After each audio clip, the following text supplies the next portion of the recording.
crianças, mais uma vez estamos aqui na aula de ciências e o conteúdo de hoje que vamos estudar será os seguintes: as estações do ano, a Lua e suas fases, a passagem do tempo e os corpos celestes e os pontos cardeais.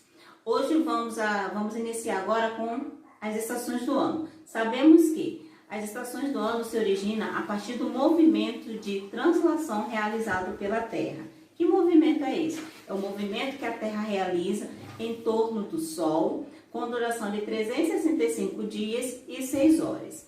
E também de acordo com a inclinação que a Terra faz para realizar esse movimento, ok? A Terra recebe do Sol raios solares que incidem na Terra de maneira desigual. Isso também interfere nas estações do ano, ok? Então, quais são as estações do ano? Primavera, verão, outono e inverno. Vemos que o nosso país é muito extenso. E por ele ser muito extenso, as regiões, as estações do ano são diferentes de uma região para outra. Então, crianças, eu quero que vocês agora peguem o livro de vocês na página 413, que eu vou estar explicando para vocês a diferença de uma estação para outra em cada uma dessas regiões. Vamos lá? No centro-oeste e sudeste, o período de chuvas começa na primavera e estende-se até o final do verão. Então, desde o início da primavera, já começa o período de chuva nessas duas regiões, centro-oeste e sudeste. No centro-oeste e sudeste, o outono e inverno são secos. Já no sul do Brasil, a ocorrência de chuvas é maior no verão, ou seja, em uma estação que a gente acha que a temperatura é muito alta, na região sul, a ocorrência de chuva é maior, embora a região não tenha grande variedade de quantidades de chuva. Algumas regiões do Nordeste têm chuvas durante o ano e o inverno e secas a partir da primavera. No Norte, não há grande variação de temperatura no decorrer do ano, com a ocorrência de chuvas praticamente o ano todo. Então, na região Norte, se a gente observar aqui pela informação, é praticamente chuva o ano todo. Crianças, agora vamos dar continuidade, como eu falei com vocês, agora a Lua e suas fases. Eu quero que vocês peguem o livro na página 414, para eu ir explicando para vocês e vocês fazendo o acompanhamento pelo livro, ok? Crianças, vamos lá. Agora eu vou ler aqui juntinho com vocês, ó. A Lua gira em torno da Terra e também em torno dela mesma. Esses movimentos combinados fazem com que exista uma parte da superfície da Lua, cerca de 40%, que nunca está voltada para a Terra. Durante séculos, as pessoas imaginavam como seria esse outro lado da Lua. A curiosidade só foi satisfeita em 1959, quando uma nave espacial russa conseguiu finalmente fotografar o lado escondido da Lua. A ausência de atmosfera na Lua faz com que o céu seja escuro, a temperatura fique muito alta durante o dia e muito baixa à noite. Além disso, sua superfície é bombardeada por meteoritos, por isso nela existem muitas crateras. E o que é meteorito? Está aqui no vocabulário, ó. Meteorito, acho que atravessa a atmosfera e cai na Terra. Tá? Aí aqui a gente tem uma foto, né, da Lua, né, que foi feita pela Estação Espacial Internacional, ok? Crianças, assim como acabei de ler para vocês algumas informações importantes sobre a Lua, vale ressaltar que a Lua também ela não tem luz própria, ela recebe luz, ou seja, recebe iluminação do Sol. E essa iluminação depende da posição da Lua em relação ao Sol e em relação à Terra. Por isso, vemos a Lua, né, à noite de várias maneiras. Ou seja, por quê? Porque tem as fases da Lua, que são 4. Lua cheia, Lua minguante, Lua nova e Lua crescente. E aí eu vou estar explicando para vocês cada uma delas. Vamos conhecê-las? Aí até a gente tem a Lua cheia. Lua cheia, nessa fase, a Lua está voltada para a Terra e está toda iluminada. Por isso que a gente vemos ela toda iluminada, é o que chamamos de Lua cheia. Essa aqui, ó. Chamamos de lua cheia, por isso, porque a face da lua está toda voltada para a Terra, então ela fica toda iluminada, ok?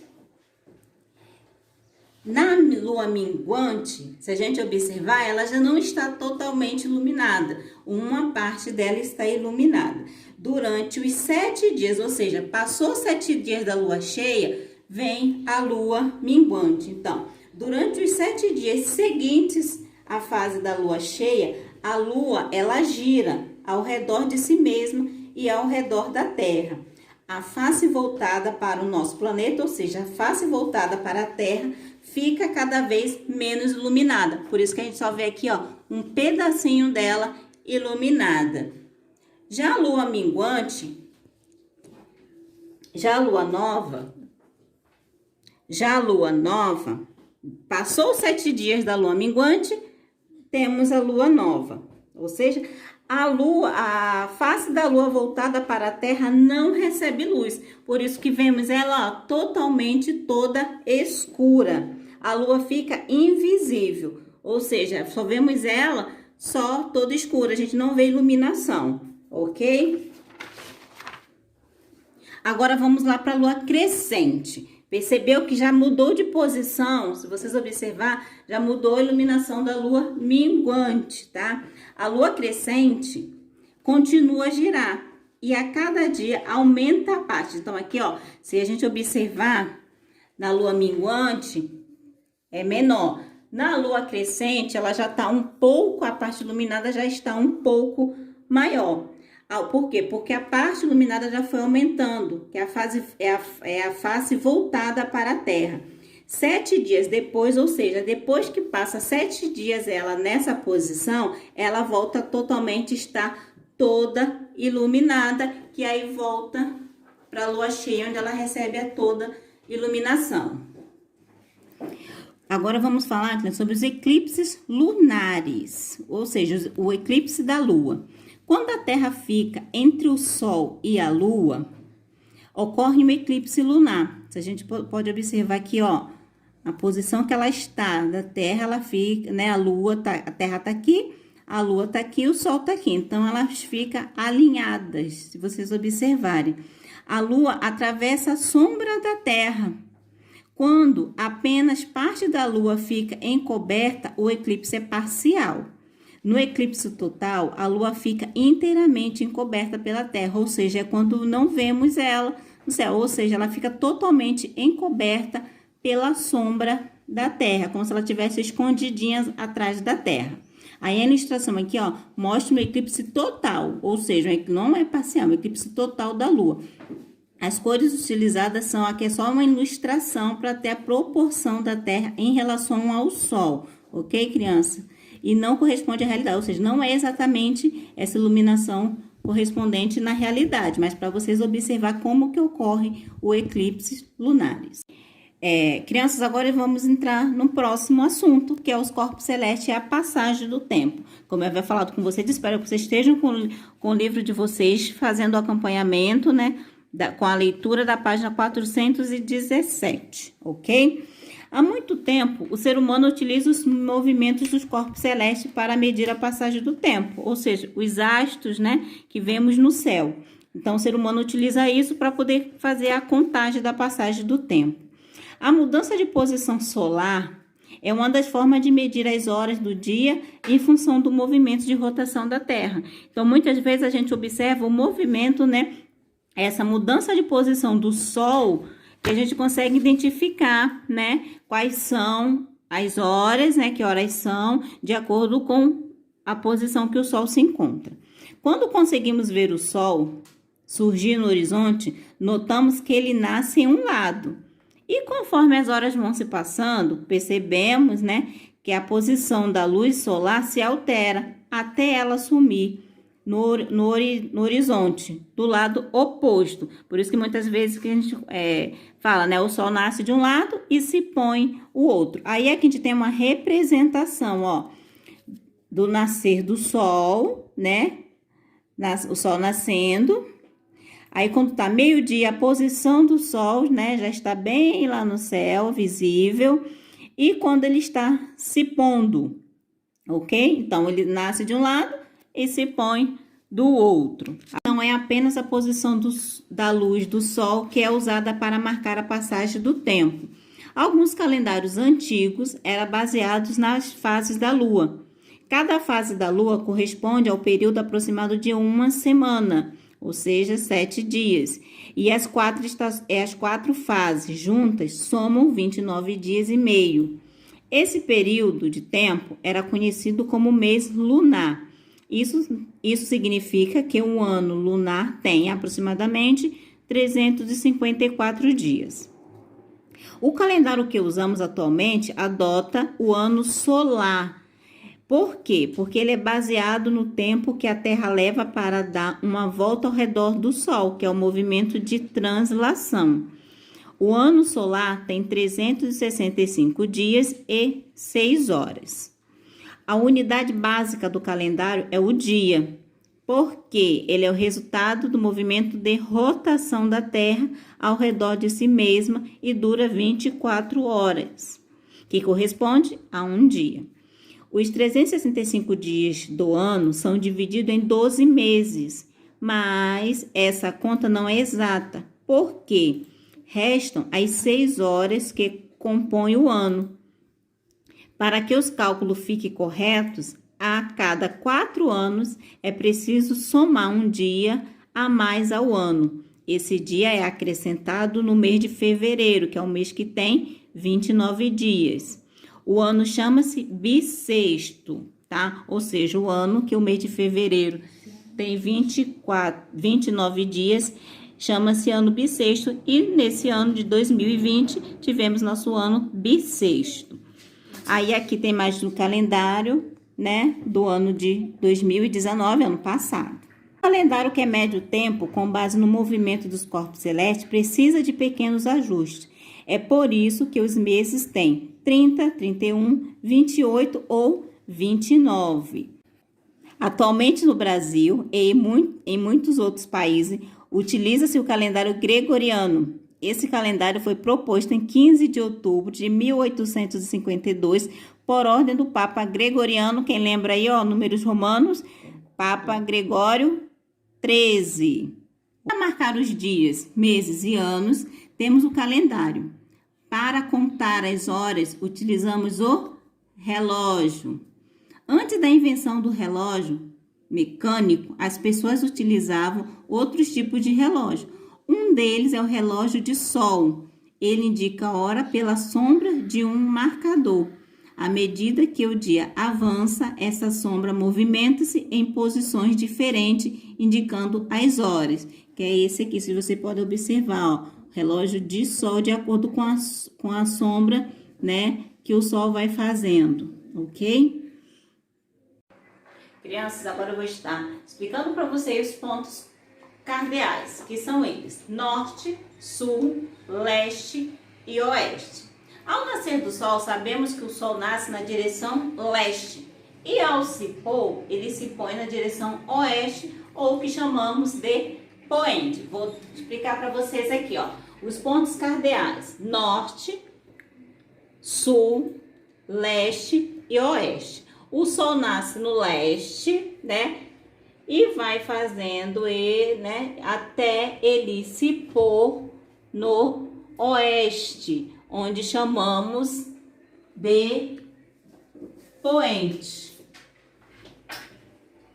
Poente, ok? Só que temos aí os pontos cardeais e temos também os pontos colaterais. O que são esses pontos colaterais? São os pontos que ficam entre um ponto cardeal e outro. Então, nós temos aqui, ó, norte com o sul, norte com o leste, norte, mais leste. E aí, vamos ter nordeste. Agora, vamos pegar leste com sul, leste mais sul, vamos ter sudeste. Temos aqui sul mais oeste. Então, sul mais oeste, vamos ter sudoeste.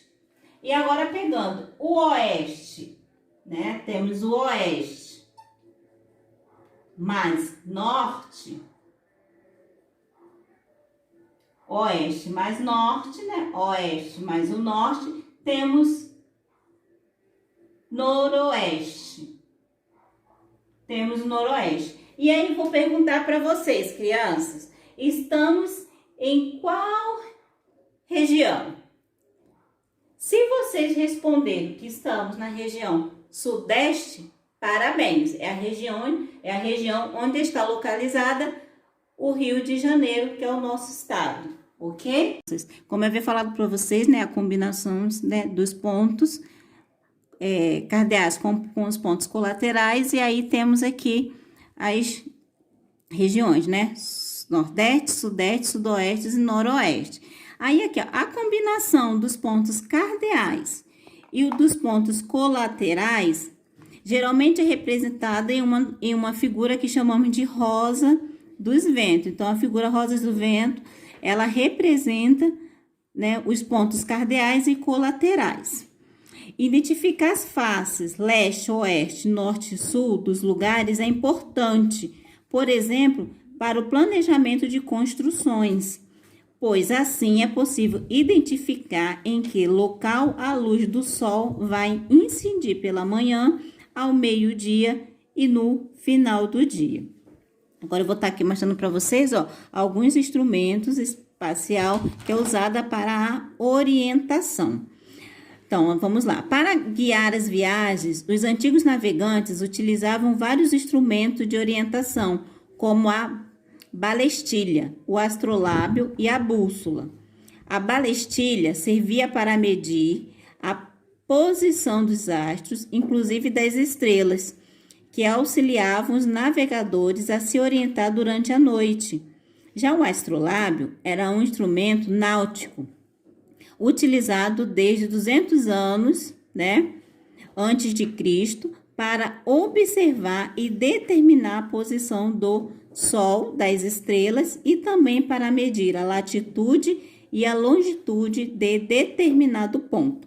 Aqui você pode ver, ó, a imagem desses dois objetos, ó, balestilha e o astrolábio. E agora vamos aqui, ó.